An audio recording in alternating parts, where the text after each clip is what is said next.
So what happened in this case was that the Lemon support team received the case, and they said, well, we should give back the money to this user, but we are going to try, we are going to deny it, and we are going to send it to Kleros, and let's see what the Kleros jurors decide.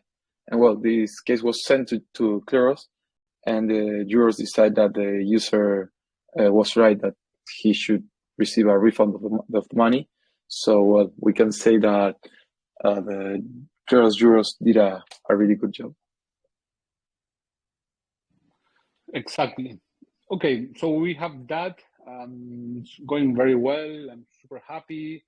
All of the parties participating are happy. Users are happy, even when they lose. That's the most amazing thing here. You know, even when you go there and you lose your case in the Kleros court, people still accept it because they understand the justification of the jury and they understand why they lost. That's not very common. I mean, people to be able to accept loss in court, and the fact that this is done and this still keeps the user satisfaction means that the user will still want to engage with Lemon, in this case, as a platform for managing crypto assets. And this means that Lemon is going to be happy to keep working with Kleros because it keeps their user happier, and then users who are happy stay in the platform, and that's a competitive advantage. It's kind of this Kleros solution was always seen as kind of like a cost or some kind of a burden that you have to have in order to well, do business, in this case in an exchange or in a marketplace or whatever. But now with this product, people are starting to see like this idea of having a dispute resolution system that is fair and transparent as a way to be competitive and as a marketing tool, which in the end is not something that new, because countries having a good rule of law systems with transparent justice, property rights attract more people and investment than countries that don't have that. So this is kind of a way to implement that same logic into the business DAO world, or not just DAO, because this is being used by consumer-facing companies. So this is one of the main things that Kleros is pushing, and it's working extremely well. And we are very confident that this is something that we'll be able to scale in the future. I guess that's it for today. This was already a lot of content. So yeah, one last thing: there is a very important football game on Friday between the Kleros Football Club and the ForkDAO Football Club. So wish us luck. This is a very important thing for us. Yeah, and I guess that's it for today. Thank you all for coming, and see you next week. Bye bye. Bye. See you, everyone. Bye. Cheers. Cheers.